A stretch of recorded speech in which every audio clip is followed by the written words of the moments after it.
People love Tommy Shelby from Peaky Blinders. He's a quiet, introverted character and at the same time extremely charismatic. While you don't want to be like Tommy in every way, there are 8 habits you can learn from him to instantly command more respect from the people around you. And even though Peaky Blinders is a scripted TV show, all the psychology covered in today's video will apply to your actual life. Also, this video has a few scenes from season 6, but no spoilers. The first thing that you see from Tommy is that he has slow, relaxed movements. When he isn't physically fighting, he's almost never in a rush. For example, notice how slowly Tommy moves in this next clip and how it instantly gives you the sense that he's above feeling intimidated.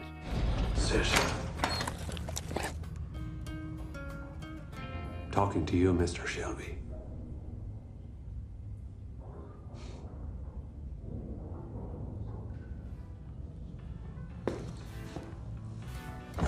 When you move slowly and comfortably in a situation where most people would be stressed, it shows that you don't feel scared or pressured. Along with his slow movements, there's a second body language habit you saw that helps Tommy appear confident. Tommy is comfortable holding eye contact, even during conflict. Right, he's the oldest, you're the thickest.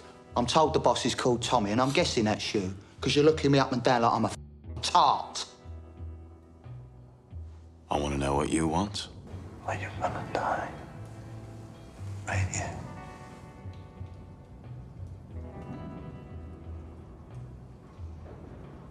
We talked about this briefly in the Alfie video. The one mistake you could make after watching scenes like this is trying to hold eye contact all the time. But holding eye contact during conflict can actually escalate the tension if neither of you is willing to break. So the goal isn't to never break eye contact, it's just to know what your behavior signals to other people. Hold if you want to show you aren't intimidated. Look down if your priority is to de-escalate. And if you want to diffuse the situation without projecting fear or discomfort, you can hold eye contact for 3 to 5 seconds and then break to the side instead of down.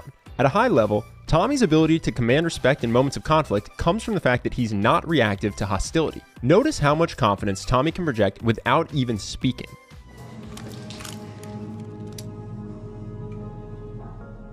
Being non-reactive shows you feel confident in your ability to handle whatever is happening. It's hard not to respect someone who keeps their cool in situations where most people would lose it.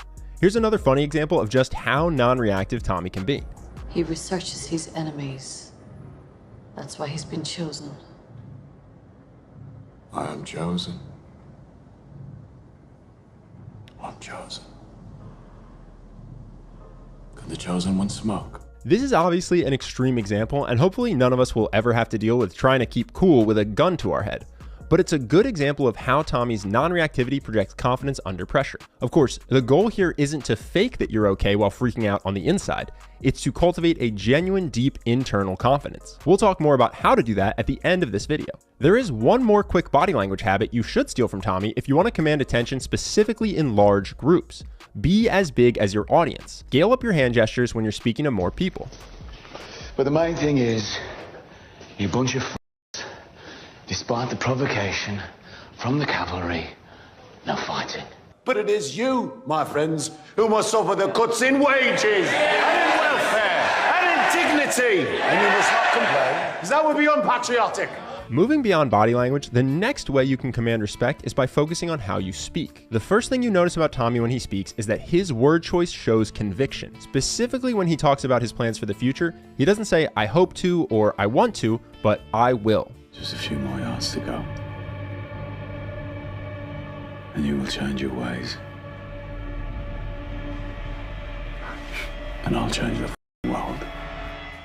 Beyond word choice, you can show conviction with just your tone. Many people do the opposite, ending in upward inflection, making statements sound like questions. This gives the impression that you're unsure of yourself. As an example, compare Tommy's tone in this next clip to Gina's. What are Michael's real intentions towards me, Gina? And if you lie, I will know. Tommy. He intends to complete the deal.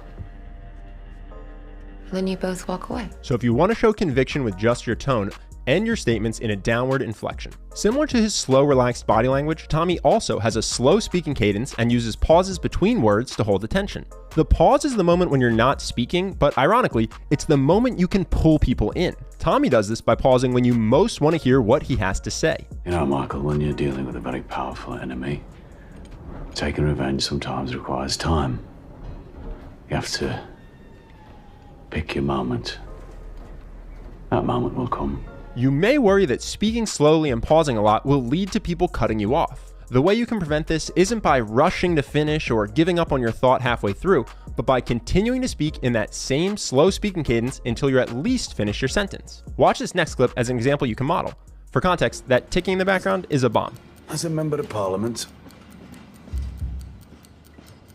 for this constituency, it is my duty to take responsibility for the welfare of my constituents. The clock is still ticking. Consumption of opium is very prejudicial. Now there's one more important thing to cover when talking about why Tommy Shelby commands so much respect. He doesn't have to shout or raise his voice because either he knows what you desperately want and can give it to you, or he knows what you desperately fear and can prevent it. So his quiet words carry massive weight. As an example, let's go back to earlier in that Chosen One scene when they first threatened Tommy. You were one decision away from death, Mr. Shelby. So stop smiling. Tommy projects confidence because of everything we've spoken about so far in this video. But why is he able to be so calm and non-reactive under pressure? Because he knows he's not actually in danger. Watch why. Your name is Irene O'Donnell. You have a son at the Cherrywood Road School in Harborne. He has arms on his legs. His name is Sean. He comes last in every race. Poor boy. Poor boy if the race was important. We touched on this in our first Tommy video, and it's one of his defining features. He wields tremendous power over people using carrot-stick motivation. Now obviously, we don't want to be threatening to murder children, so how on earth can you actually apply this to your own life? Well, let's say you want a raise or a promotion from work. A lot of people would just go in and say, hey boss, I've been working here a long time, I would really like a raise, can I have more money? Very focused on I, not very persuasive. How could instead you apply carrot-stick thinking? You could say, hey boss, I feel like I can add more value to the company and play at a higher level. What would you need to see from me in the next 3 months to promote me? Work with your boss to create a concrete list. Then nail everything on that list. At the same time, go out and get other job offers. In 3 months, you can show all the value you've created for your boss. Carrot. And if they back out from the agreement, you can tell them that you want to stay, but you have other offers that pay more if they're unwilling to give you a raise. That's the stick. No murdering of children involved. Now, while that plan is extremely likely to work, most people don't have the confidence to execute it. You might think that building that kind of confidence will take you a long time. Or maybe you even think it's impossible for you, that you could never actually build deep internal confidence.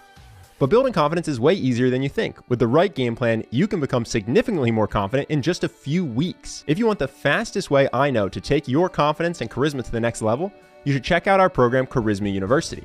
Rather than tell you about the program myself, here are a few things that past members have said.